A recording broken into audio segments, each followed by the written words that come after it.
I said get out. This table is for people who matter." The water hit Victor Hargrove's face before the sentence was finished. Ice cold. Half a glass. It caught his jaw, ran down the collar of his canvas jacket, pooled in the creases of skin around his neck. Silence. 5 seconds. The restaurant didn't move. Forks stopped. A woman at the table behind them set her wine glass down without drinking. A man near the window looked at his wife. She looked back. Victor Hargrove, 71 years old, white hair, calloused hands, shoes polished so carefully you could see your reflection but cracked along the sole, did not flinch. He did not step back. He did not raise his voice. He wiped his wedding ring first, platinum, the only expensive thing on his body. Then he wiped his face. And then, still dripping, still standing on the marble floor he had laid 35 years ago, he said 5 words. My wife loved this table. The man who threw the water, Derek Calloway, 38, general manager, black vest, silver cufflinks, a smile that hadn't left his face in 2 years, didn't know what that meant. He would. In 19 days, Derek Calloway would lose his job, his reputation, and the restaurant he ran like his own kingdom. He would be investigated for harassment, tip theft totaling $47,000, and the wrongful termination of 14 employees.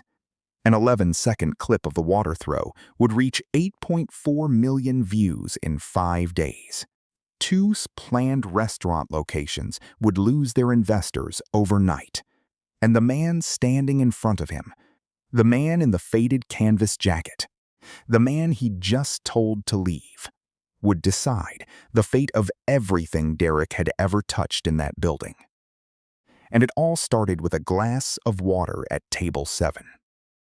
But before I show you how it ended, let me show you how that table became the most important table in the building. In 1991, Victor Hargrove was 36 years old. He poured concrete for a living, 12-hour shifts, $14.50 an hour, hands that were never fully clean. Elena Hargrove was 33, elementary school teacher, 3rd grade. She taught children to read with the kind of patience that made you think she had all the time in the world. They had $9,200 in savings.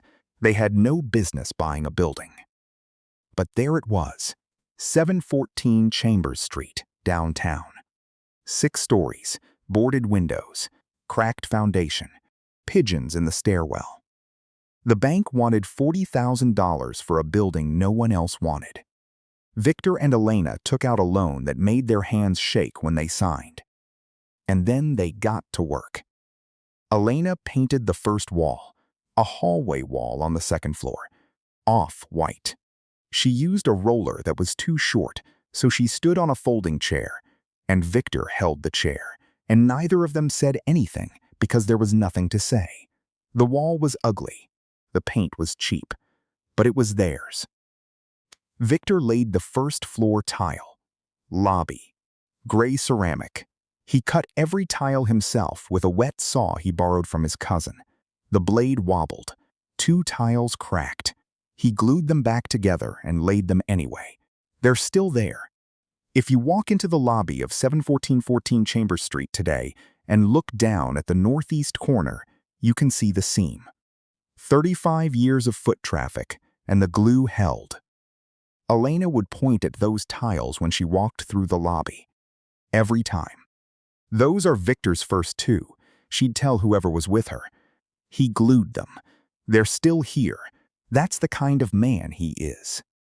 They worked evenings after their jobs. Weekends. Holidays. Victor poured and cut and hammered. Elena scraped wallpaper, sanded doors, repainted every surface she could reach. They hired no one. They couldn't afford to.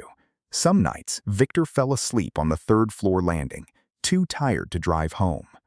Elena would find him in the morning, sawdust in his hair, one hand still holding a tape measure. She'd bring him coffee, sit next to him on the landing, Say nothing. That was their language, not words. Presence. Closing day, the day they officially owned the building.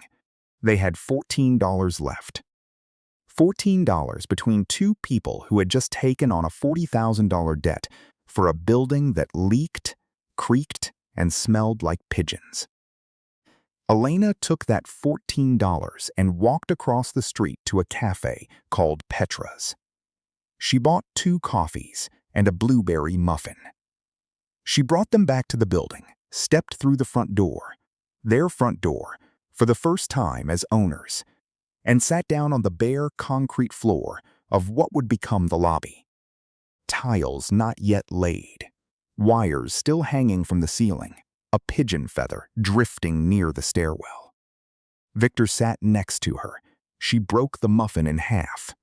Not evenly, she gave him the bigger piece, the way she always did, and he never once pointed it out. Elena held her coffee in both hands and looked at the empty room and said something Victor would remember for the rest of his life.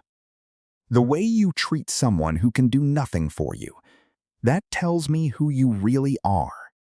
She wasn't talking about the building. She was talking about everything. About the way the bank officer had made them wait 40 minutes in the lobby while other clients walked in and were seen immediately. About the way the inspector had looked at their address and smirked. About the way the previous owner had called Victor Buddy instead of his name. "We're going to build something here," Elena said, "and it's going to be the kind of place where nobody ever feels like they don't belong." Victor nodded. He didn't know then how many times that sentence would come back. The first week of renovation, Elena found a canvas jacket at the flea market. $8, olive green, too big for Victor. The sleeves hung past his wrists, too warm for summer, too worn for anything formal. She bought it because it had deep pockets, good for carrying screw sams and pencil stubs, and the small notebook Victor used to sketch floor plans. "It's not pretty," she said, "but it works." He wore it every day they worked on the building. He wore it when they laid the lobby tiles, and he wore it on the night the boiler died in the freezing winter of 1993. The temperature outside had dropped to 9 degrees. At 2 a.m., the radiator pipes in the building began to knock, then went cold. Victor didn't wait for morning. He pulled the jacket over his flannel shirt, grabbed his pipe wrench, and went down into the dark brick basement. The boiler was a massive black iron beast from 1954. When Victor touched it, it was ice. Elena came down 5 minutes later, carrying a thermos of hot coffee and holding the flashlight. For 3 hours, Victor lay on his back on the cold dirt floor, his knuckles scraping against the frozen iron pipes as he worked to clear a clogged fuel line. His hands shook from the cold, and once the wrench slipped, tearing his knuckles. He didn't swear. He just wiped the blood on his pants and kept turning the bolt. At 5:14 a.m., the pilot light caught with a soft blue whoosh.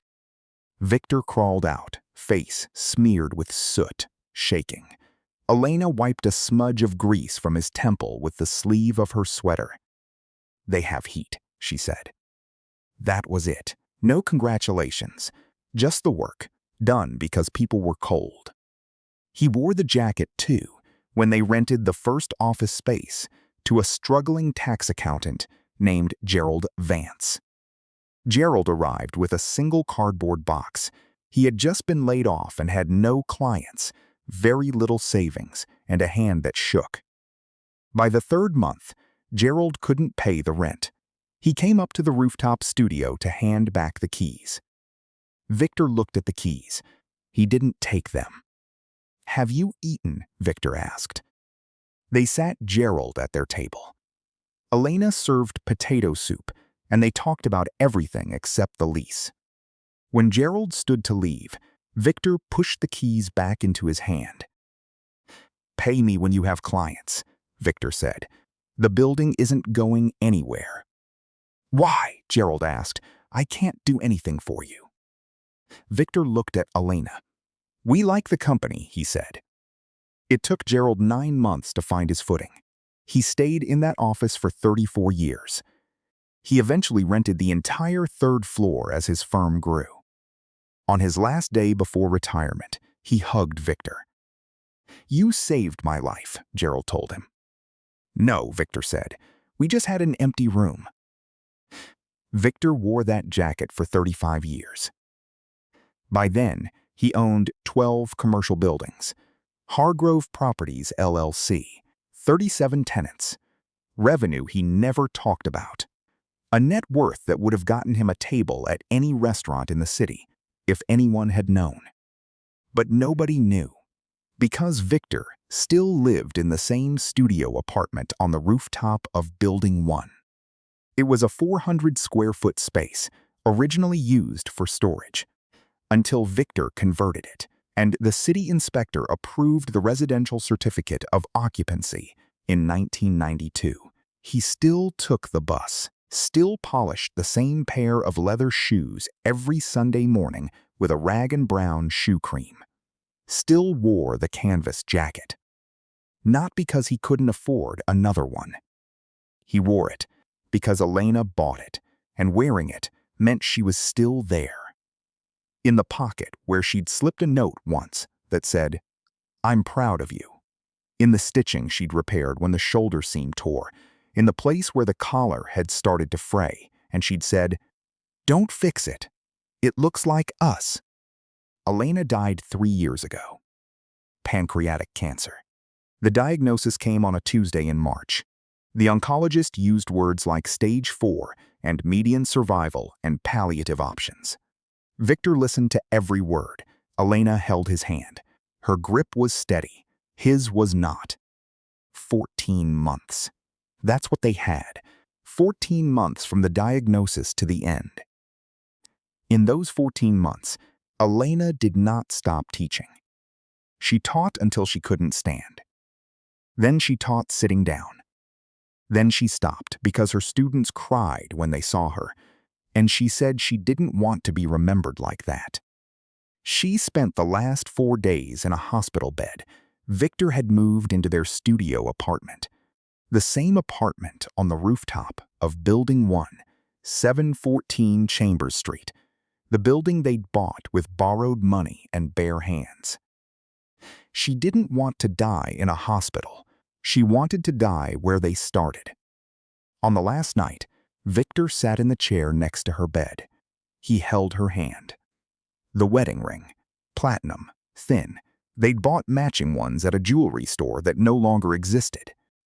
Pressed between his fingers and hers. "The jacket," she said. Her voice was barely there. "What about it? Wear it." Silence. "Every day." He nodded. She closed her eyes. Her hand didn't let go of his. She died at 4:17 a.m. The building was quiet. The city was quiet. The lobby 6 floors below, the lobby with the crooked tiles and the glued seams, was dark. After Elena died, Victor kept 3 things: her wedding ring, which he placed in a small velvet box in his bedside drawer, the canvas jacket, the one she'd bought him for $8 and told him to wear every day, and one tradition. Every year, before renewing a tenant's lease, Victor did the same thing. He walked into the ground floor business of each building, restaurant, cafe, barbershop, whatever occupied the space, and he sat down, ordered one meal, watched. He watched how the staff treated customers, how they treated each other, how they handled complaints. He never identified himself. He never asked for special treatment. He wore the canvas jacket, the old polished shoes, the wedding ring, and he watched. If they were good to people, he renewed the lease. If they weren't, he didn't. He'd done this for 23 years. No tenant had ever known. No tenant had ever failed, until this year. At Building 1, the ground floor had been a French restaurant called Maison Laurent for the past 11 years. Chef Laurent Mercier, 52, Parisian trained, excellent with sauces, had run it himself for most of that time. The lease was $1.8 million per year. Laurent had always passed Victor's test. Last year, Victor sat at table 7. It was the table by the big window, the one that caught the afternoon light. Elena's favorite.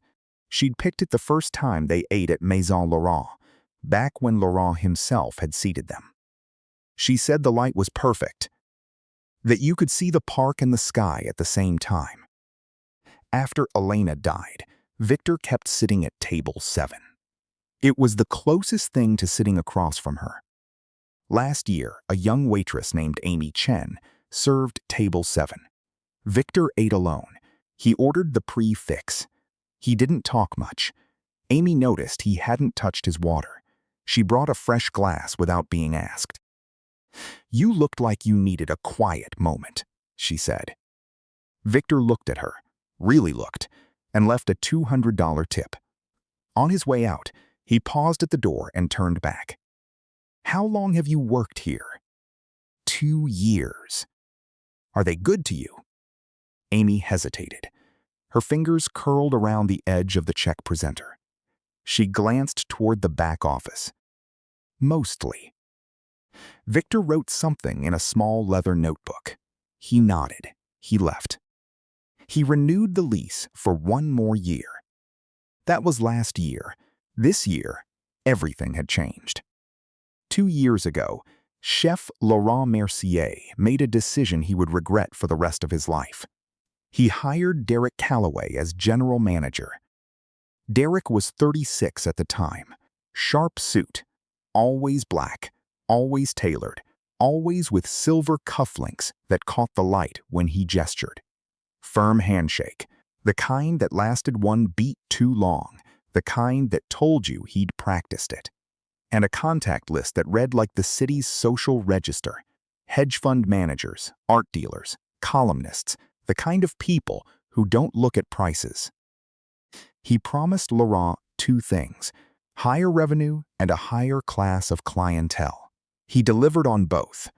Revenue went up 40% in his first year. The reservation book filled weeks in advance. Wine sales tripled. The average check went from $86 to $134. Laurent was thrilled. Laurent was also tired. 11 years of running both kitchen and floor. And when Derek said, "Let me handle everything out front. You focus on the food," Laurent said yes. That was the moment, that single word, yes. What Laurent didn't see or chose not to see was everything else. In 2 years, Derek Calloway fired 14 employees, not for cause, but for inconvenience. A busboy named Tomas dropped a champagne glass. Derek let him finish his shift and then fired him in the locker room at 11:30 p.m. with 0 documentation.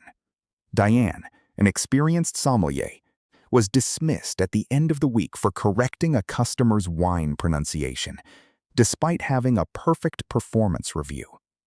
A line cook named Maria asked for $340 in unpaid overtime. She was scheduled for 0 hours the next day and received a text saying her position was eliminated. 14 employees. Not one warning, not one fair hearing. Derek also intercepted and hid 3 customer complaints from Laurent. Apology letters were sent in secret, and none were shared with Hargrove Properties as the lease required. And then there was the tip pool. New York Labor Law Section 196 is clear. No manager or supervisor can take any part of an employee's tips. Period. Yet Derek took 20% of every tip that crossed the floor. He called it house allocation on his spreadsheets, routing the money to an account under his own name.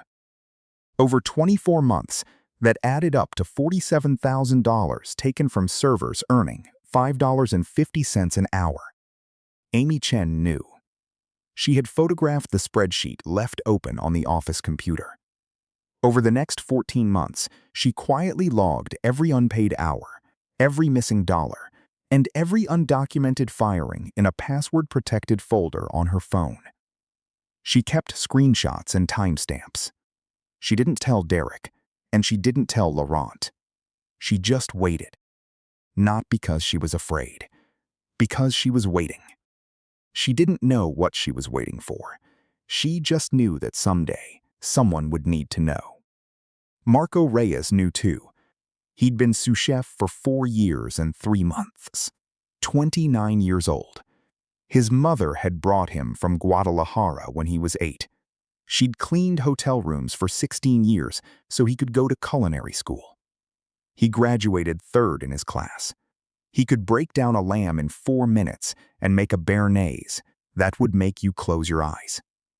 He belonged on the line. Derek didn't put him on the line. "You're cleaning tonight, amigo."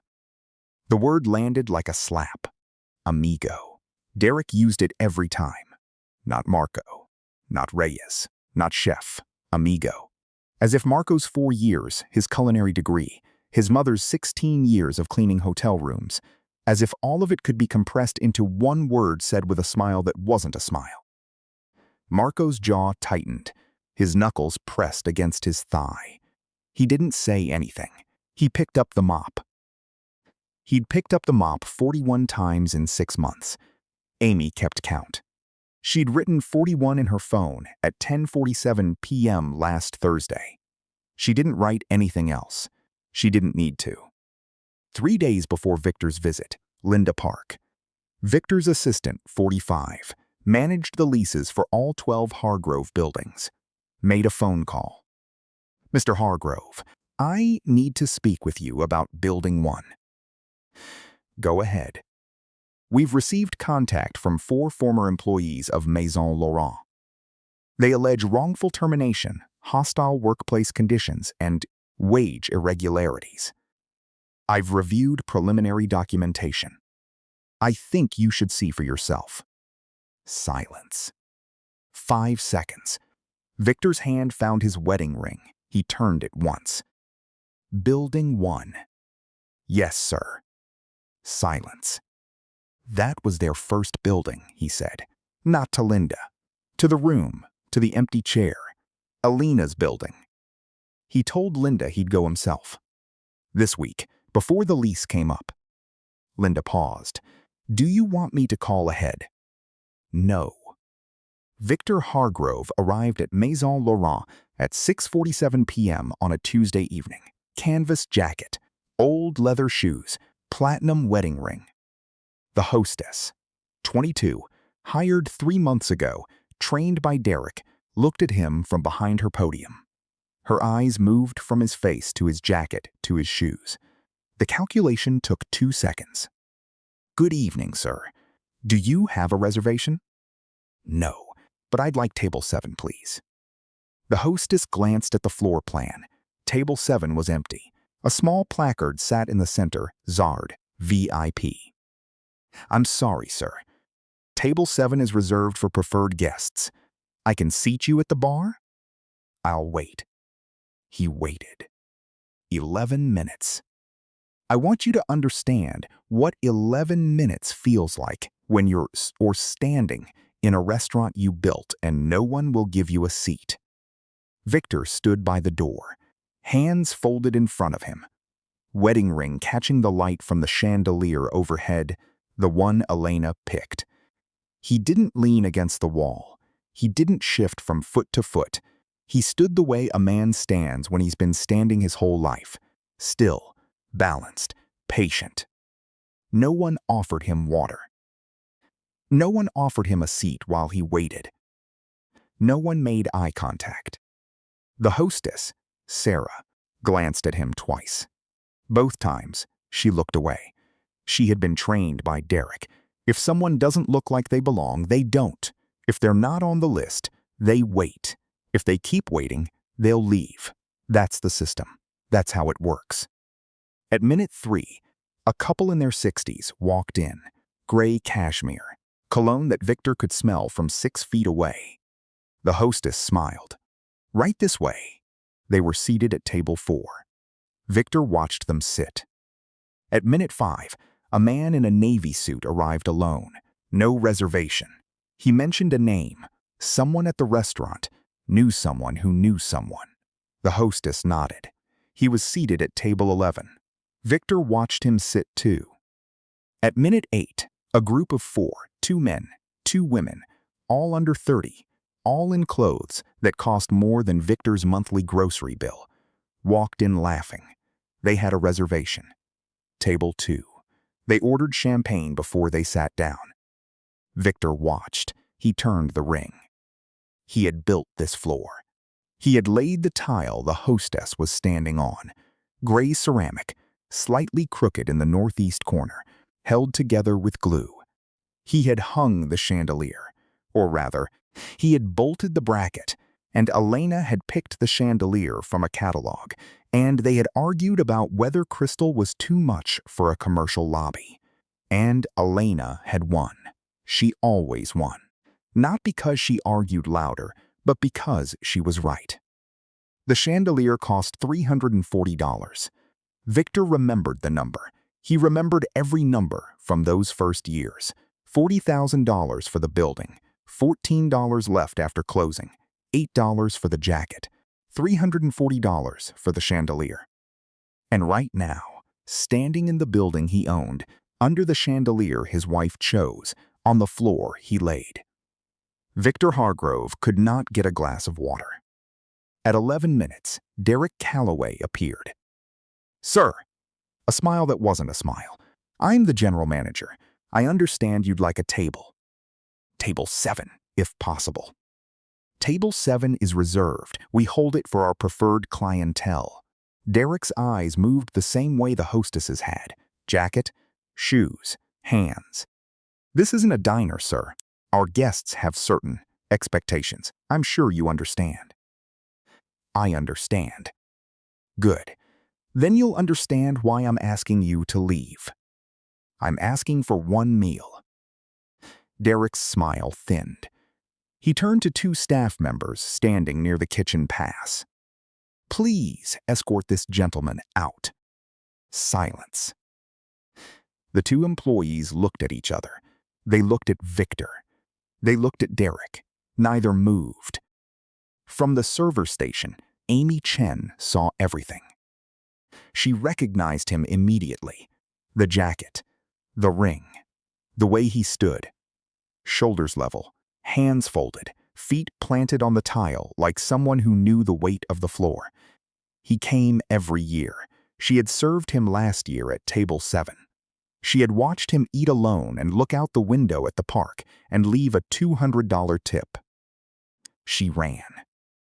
"Derek, he comes every year. I know him. He's—" "Amy!" Derek didn't turn. "I don't take seating advice from waitstaff." Amy looked at Victor. Victor looked at Amy. And then, almost imperceptibly, he shook his head. A movement so small that Derek didn't see it. A movement Amy understood. "Don't." She stepped back, but her hand went to her apron pocket, to her phone. She wanted to say it. She wanted to stand on the nearest table and scream it. "He is the owner of this building, and you are throwing him out of a space that exists because of him." She wanted to pull up the spreadsheet, the one with the tip theft numbers, and read it aloud to every diner in the room. But Victor shook his head, and Amy trusted him. She had trusted him since that $200 tip and the question nobody else had ever asked. "Are they good to you?" Amy pulled out her phone, placed it on her serving tray, angled toward the dining floor, pressed record. The red light blinked once, then held. Victor was still standing. The 2 employees Derek had summoned hadn't moved. One of them, a young man, new, maybe 3 weeks on the floor, looked at the marble tile. He recognized the stance. He'd seen his grandfather stand that way, straight-backed, patient, immovable. The old man wasn't going anywhere. "One glass of water," Victor said. "That's all." Derek Calloway looked at the old man in the faded jacket. He looked at the platinum ring.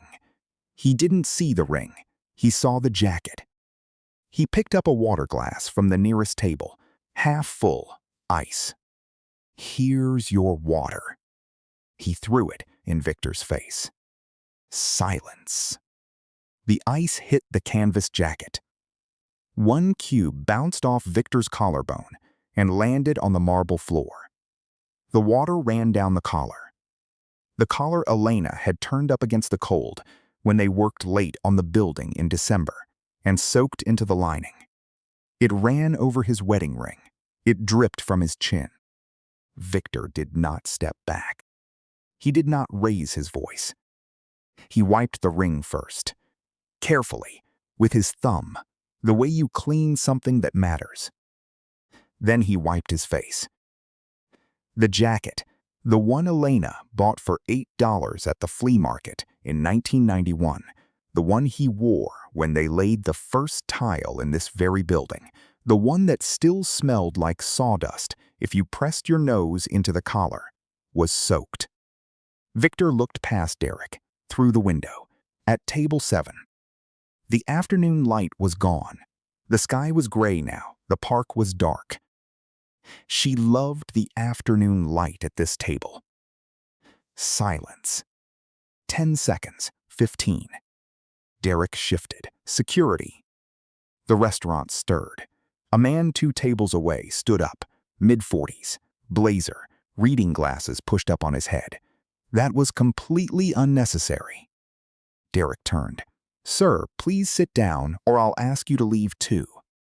The man sat, but he didn't look away, and his phone was in his hand, recording. Amy was the first to move. She grabbed a cloth napkin from the server station, white linen, monogrammed with a cursive L, and walked to Victor. She didn't run this time. She walked. Steady. She held the napkin out. Victor took it, wiped his face, folded it, held it. "Thank you." 2 words. Amy's eyes filled. "Amy," Derek's voice was ice. "You're done. Collect your things." Amy turned. "He's a customer. You threw water at a 71-year-old man. He's not a customer, and you're not an employee anymore." Silence. Amy didn't cry. She stood there, 24 years old, 3 years of service, $47 in unpaid tips from last week alone, and she didn't cry. She held the napkin. She looked at Victor. Victor looked at her. Then the kitchen door opened. Marco Reyes walked out. He still had his apron on. Sauce on the cuff, sweat on his forehead. He'd been on the line for 6 hours. He stopped 3 feet from Derek. "Then I'm done too." He untied the apron, folded it once, placed it on the counter. Silence. By the hostess stand, the young woman who'd turned Victor away 12 minutes ago reached for her name tag. She looked at it. Her name, Sarush, in small black letters, and unclipped it. Set it on the podium. "Me too." Derek's fists clenched, his jaw locked. He looked at Amy, then Marco, then Sarah. "Fine. Anyone else? The door's open." Nobody moved. Nobody left. But nobody looked at Derek either. They looked at Victor, standing in a puddle of water, on a floor he'd built, wearing a jacket his dead wife had bought him, and they looked at the 3 people who had just walked away from their paychecks. 3 people had just given up their income. Not because they were told to, not because they were forced to, not because they knew who Victor was. They did it because they saw a 71-year-old man standing in water on a floor he'd built, and they decided that was enough. Victor reached into the inside pocket of the canvas jacket, the wet pocket. He pulled out a phone. Not a smartphone, a flip phone, silver, scratched. One of the buttons was worn smooth. Derek laughed. A short, sharp sound. "Who are you calling? The fashion police?" Silence. Victor opened the phone. He had 1 number in his contacts. 1. He pressed call. "Linda, Building 1, the lease. Yes." He closed the phone. Derek's smile flickered. "Building 1? What building?" Victor didn't answer. He walked to table 7. The table they'd told him he couldn't have. The table with the VIP placard. He picked up the placard, set it aside, and sat down. He smoothed the cloth napkin, Amy's napkin, on the table's surface. He folded his hands on top of it. The wedding ring caught the light. And he waited. He sat at table 7, the table they told him he couldn't have, and he waited. Because in 35 years of owning this building, Victor Hargrove had never raised his voice. Not to a contractor, not to a tenant, not to the man who had just thrown water in his face. He didn't need to. Elena once told him something about character, about how you measure a person, about what it reveals when someone has nothing to gain, and still chooses cruelty. Victor was about to find out exactly how Derek Calloway measured. 14 minutes. That was all that was left. 14 minutes. That's how long Victor Hargrove sat at table 7 before the door opened. Derek was behind the bar, pouring himself a scotch with hands that hadn't started shaking yet. He'd sent the remaining staff back to work. What remained of them? The kitchen was running on Laurent and 2 line cooks. The floor had no manager, no hostess, and no Amy. Diners whispered. Some had left. Some stayed because they wanted to see what happened next. At 7:41 p.m., the front door opened and 4 people walked in. Linda Park entered first, black blazer, hair pulled back, a leather portfolio under her arm. Behind her, a man in a gray suit carrying a briefcase. Behind him, 2 men in dark navy uniforms, each with a patch on the shoulder. Hargrove Probipis, building a sig. Derek set his glass down. He straightened his vest. The smile returned. Reflex. Excuse me, who are you? This is a private establishment. Linda Park did not look at Derek. She walked directly to table 7. She stood beside Victor's chair. She opened the portfolio and placed a bound document on the table.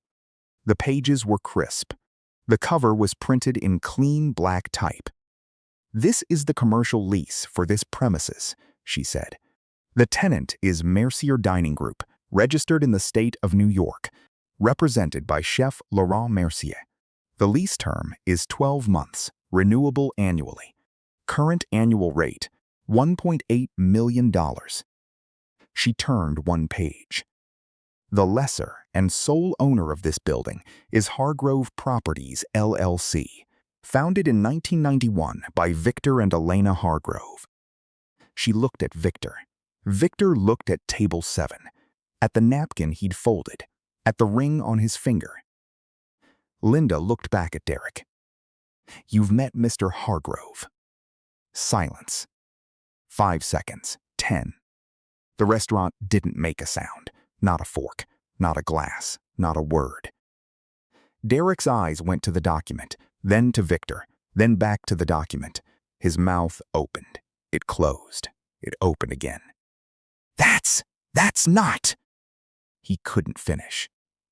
The sentence died somewhere between his teeth and whatever part of his brain was trying to process what had just happened. The man at the two-top near the window, Thomas Grant, 44, high school teacher, the one who'd stood up earlier, leaned forward. His hands were flat on the table. He was watching Derek's face the way you watch a building start to lean. Derek turned toward the kitchen. He moved fast, too fast. His hip caught the edge of a chair and he didn't stop. Lort! The kitchen door opened. Chef Laurent Mercier walked out slowly. He was wiping his hands on a towel. His face was white. Not pale. White, the blood had left. Tell them, Derek said. Tell them this is some kind of mistake. Laurent stopped 4 feet from Derek. He looked at Victor. He looked at Linda. He looked at the document on table 7. Derek. His voice was quiet, controlled. The voice of a man who had practiced this moment in his head and hoped it would never come. He's the landlord. I told you twice. I told you he was coming this week. Derek's head snapped back toward Laurent. You knew? You knew, and you didn't. I told you. Laurent's voice didn't waver. You said, and I quote, I don't care who owns the building. I run the floor. Silence. The floor he ran. The floor Victor had laid tile by tile in 1991 with a borrowed wet saw. The floor Elena had walked across in paint-stained sneakers. The floor that existed because two people with $14 and a borrowed loan believed a building nobody wanted could become something worth keeping. That floor was not Derek Calloway's floor. It never was. Linda reached into the portfolio again. A second folder, thicker. Mr. Hargrove. There's more. She opened it. Typed pages, spreadsheets, signed statements. We've completed our preliminary review based on the employee complaints and our own records. She read without inflection, like a court clerk, like someone who had practiced neutrality. 14 terminated employees in 24 months, none with documented cause meeting New York labor standards. Derek's jaw tightened. 3 formal customer complaints, none forwarded to the owner, none documented in the required incident log. Derek's hand found the back of a chair. He gripped it. Tip pool records indicating $47,000 in gratuities redirected to managerial compensation over the same period. In violation of Sections 196 of the New York labor law. Derek's knuckles went white on the chair. And tonight, Linda looked up from the page. She looked directly at Derek. Harassment of a customer. Physical contact without consent, specifically throwing a glass of ice water into the face of a 71-year-old man. Witnessed by approximately 30 people, at least 4 of whom are recording. 1 ice cube, she paused, left a cut above Mr. Hargrove's right temple.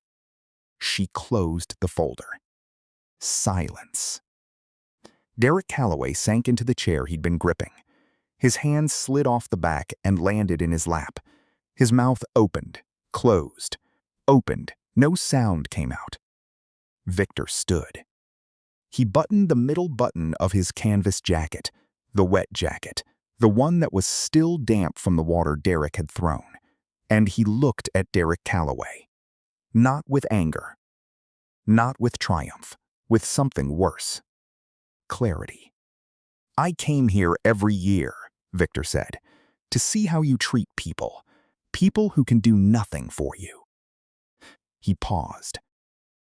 My wife told me, that's how you know who someone really is. Silence. Victor turned. He walked toward the door. He didn't look back. The room watched him go. 30 people. Not one of them spoke. Laurent caught him at the door. His hand was on Victor's arm before he realized he'd moved. Mr. Hargrove, I'm sorry. I should have. You should have. 2 words, not angry, not cold, just true. Laurent's hand dropped. He looked at the floor Victor had built, and he nodded. Derek hadn't moved from the chair. His hands were in his lap. A diner walked past him on the way out and paused. Thomas Grant, the teacher. He put his hand on Victor's shoulder as Victor stepped through the door. I'm glad someone finally said something. Victor nodded. Once. Then he stepped out into the evening air. The same air that had come through the windows on the night he and Elena had sat on the bare floor and split a blueberry muffin. And he walked home. 4 blocks, to the same building, up to the rooftop studio, alone. What happened next didn't take long. It took 19 days. Laurent suspended Derek effective immediately. It happened in the office, the same office where Derek had kept the tip pool spreadsheet, the same office where he'd written 14 termination letters without cause, the same office with the one-way glass that looked out over the dining floor. I should have done this a year ago, Laurent said. Derek said nothing. He packed his things in a box that had once held Bordeaux. He left through the back door. He never came back. Amy Chen's video was 4 minutes and 22 seconds long. She had captured everything. From the moment she started recording to the moment, Victor sat down at table 7 and called Linda. The video was clear. The audio was clear. Derek's face was clear. The water was clear. Amy sent the video to Linda Park at 11:14 p.m. that night. Linda forwarded it to the Hargrove Properties legal team at 11:16 p.m. But Amy's video wasn't the only one. 3 diners had recorded portions of the incident. One of them, a 26-year-old marketing coordinator named Priya Shah, had captured the water throw itself. 11 seconds. Vertical video. Perfect framing. She posted it on social media at 9:47 p.m. with 3 words, "What is wrong with people?" It hit 1 million views by noon the next day, 2 million by dinner. By Friday, 5 days later, the clip had been viewed 8.4 million times. It was on news sites, morning shows, Reddit threads with 14,000 comments. And every single one of those views included the name of the restaurant. The Department of Labor opened a formal inquiry within 2 weeks, faster than usual. 9 former employees, $47,000 in documented tip theft, and 8.4 million people who had watched the video. The system doesn't usually move that fast, but sometimes the system watches the same videos you do. The tip theft alone, $47,000 in violation of New York labor law section 196D, was enough for a civil case. But the 14 wrongful terminations without documented cause added claims. And the water, specifically, the ice that cut Victor's temple, gave the district attorney enough to upgrade the initial harassment charge to assault in the 3rd degree. A Class A misdemeanor. Up to 1 year. Derek Calloway's attorney entered a plea of not guilty. The trial was scheduled for 4 months later. But the damage to the restaurant didn't wait for a courtroom. Investors who had committed to 2 new Maison Laurent locations, one in Brooklyn, one in Greenwich, pulled out within 72 hours. The existing Midtown location saw reservations drop 60% in the first week. The original location on Chambers Street, Building 1, went dark. Tables that had been booked 3 weeks in advance sat empty. And on the morning of the 19th day, the day the lease expired, Victor Hargrove made one phone call. "Linda, Building 1, don't renew." Maison Laurent had 19 days to vacate. After 11 years, after $19.8 million in rent paid, after 1,200 dinner services and 40,000 plates of coq au vin. 19 days. Laurent packed the kitchen himself. He wrapped his copper Mauviel pots in newspaper, the same pots he had bought in Paris with his first salary. He took down the photographs behind the pass. His grandmother's lion kitchen, his culinary diploma, and a Polaroid of opening day in 1995, standing next to a laughing Elena Hargrove. Elena had convinced Victor to give Laurent the lease because he cared about the food. But Laurent had forgotten that.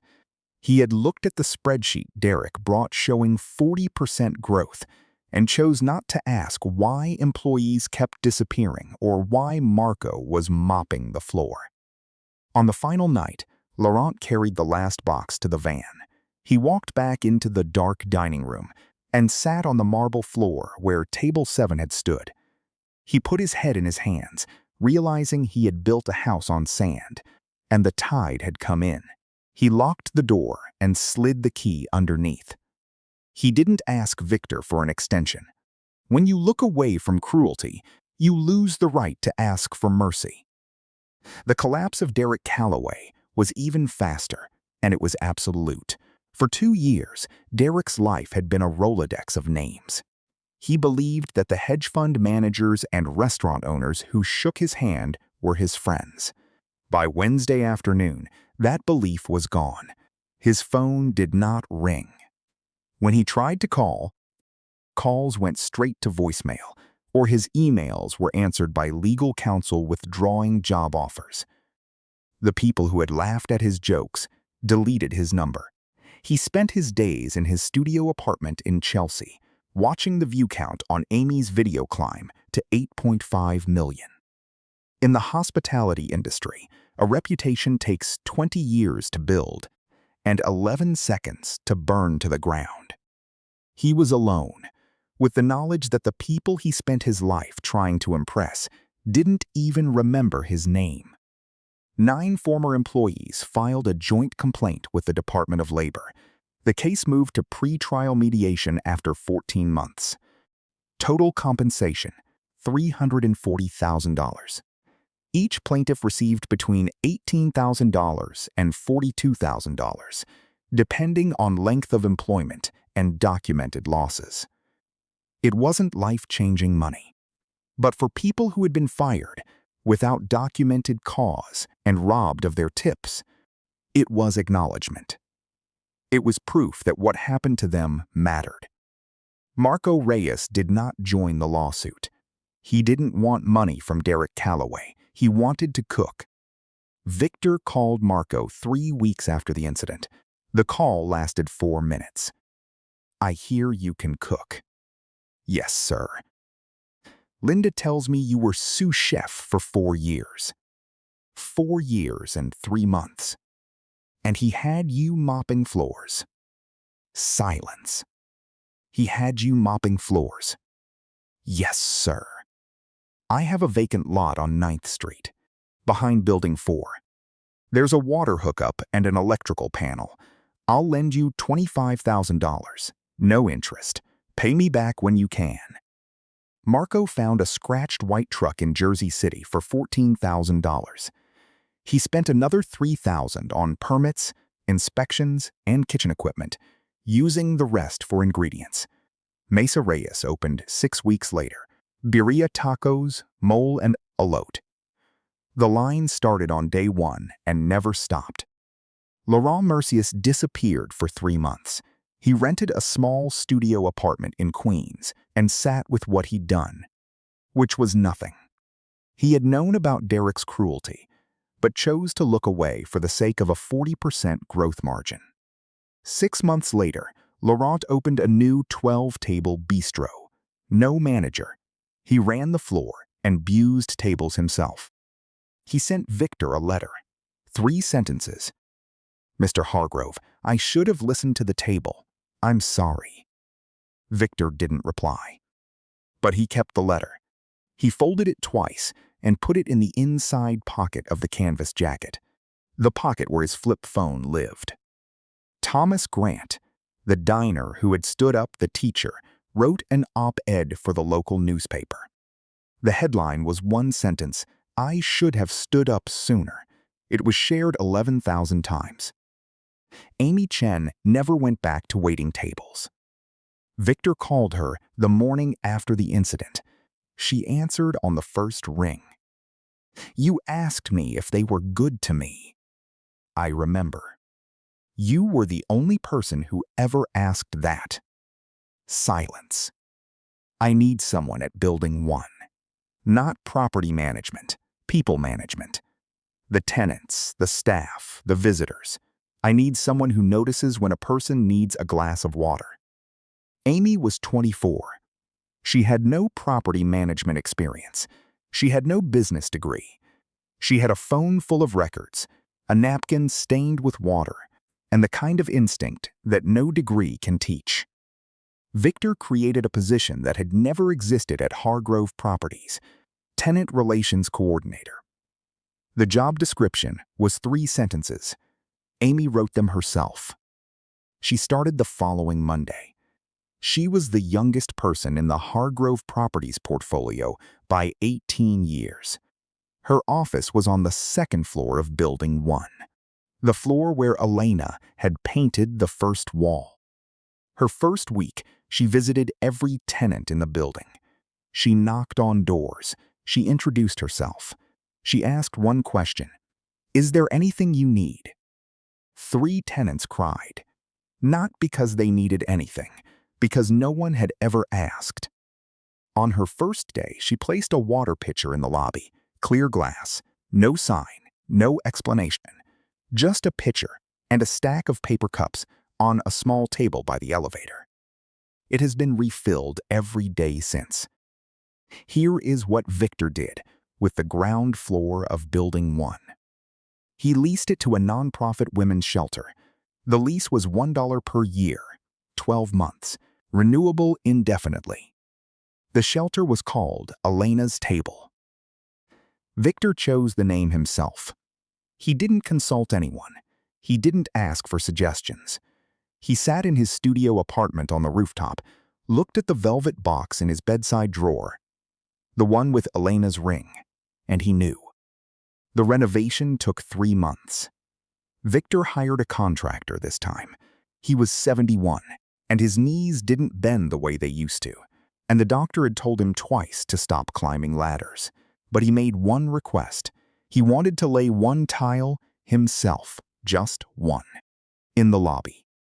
The contractor said okay. His crew cleared the floor, leveled the surface, spread the mortar, and then they stepped back. Victor knelt down, slowly, one hand on the wall for balance, and laid a gray ceramic tile. He cut it himself with a wet saw he'd borrowed from his cousin's son. The blade wobbled, same as 35 years ago. The tile came out slightly off-center.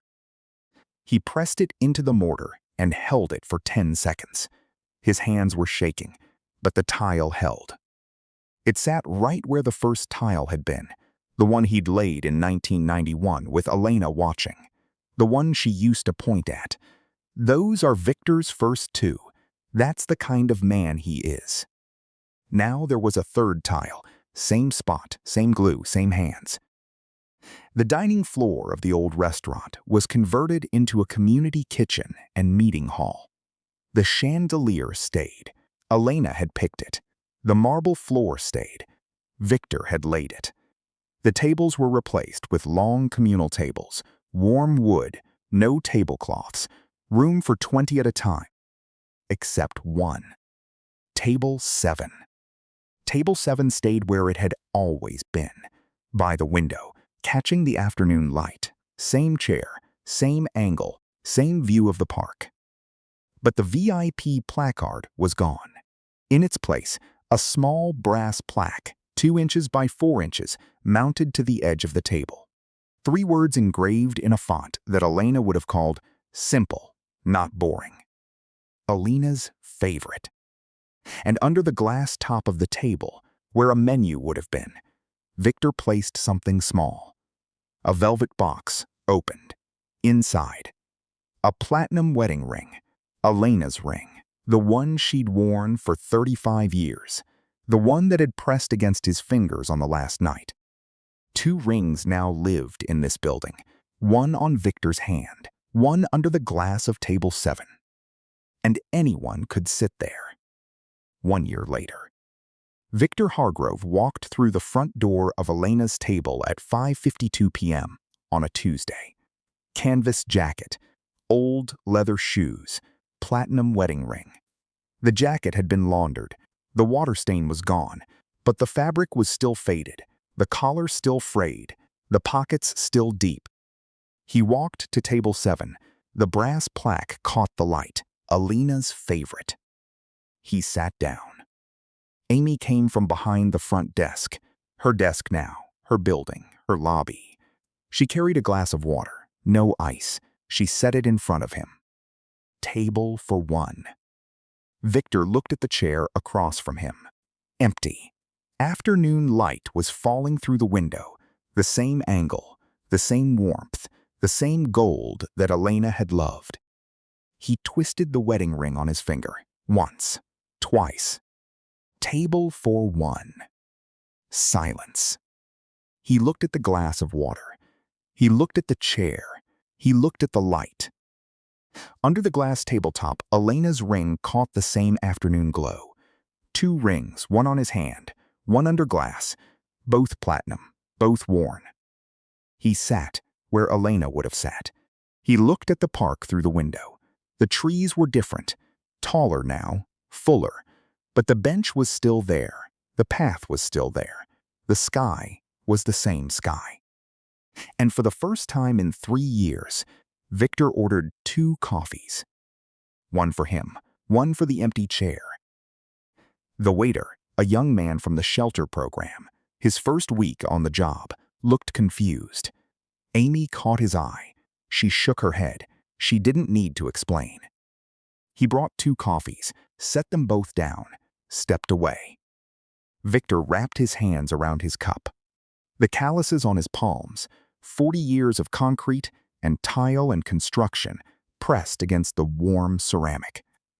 Across the table, the second coffee sat untouched. Steam rose and curled in the afternoon light. Silence. He sat there for 47 minutes. He didn't check his phone. He didn't read anything. He sat, and he drank his coffee, and he watched the light move across the table the way it always had. When he stood to leave, he left a $200 tip. On the napkin, the same kind of white linen napkin Amy had used to wipe his face 1 year ago, he wrote 2 words. Thank you. He walked out into the evening, 4 blocks home, same building, same rooftop studio, same city. But the ground floor was different now. Elena Hargrove once said something to her husband. She said it on a bare concrete floor, holding a cheap coffee with $14 in the world and a building nobody wanted. The way you treat someone who can do nothing for you, that tells me who you really are. Derek Calloway treated Victor Hargrove like he was nobody, and in a way, he was right. Victor wasn't there as a landlord. He wasn't there as a real estate owner. He wasn't there to test anyone or prove a point. He was there as a man who missed his wife, sitting at her favorite table, watching the afternoon light she loved, wondering if the world she'd built with him, one tile at a time, one wall at a time, one $8 jacket at a time, was still worth believing in. And that night, 3 people showed him it was. Amy, who grabbed a napkin and walked toward the trouble instead of away from it. Marco, who untied his apron and placed it on the counter and said 4 words, "Then I'm done too." And Sarah, the young hostess whose last name Victor never learned, who unclipped her name tag and set it on the podium and stood with people she barely knew because standing alone would have been worse. 3 people, 3 paychecks, 3 decisions that cost them everything they had and earned them something no paycheck could replace. The knowledge that when it mattered, they chose right. Silence. So let me ask you, and I mean this honestly. When was the last time someone sat at your table and you didn't ask how they were doing? When was the last time someone stood in your lobby, in your restaurant, in your office, in your life, and you looked at their jacket instead of their face? Tell me in the comments. I'll be reading.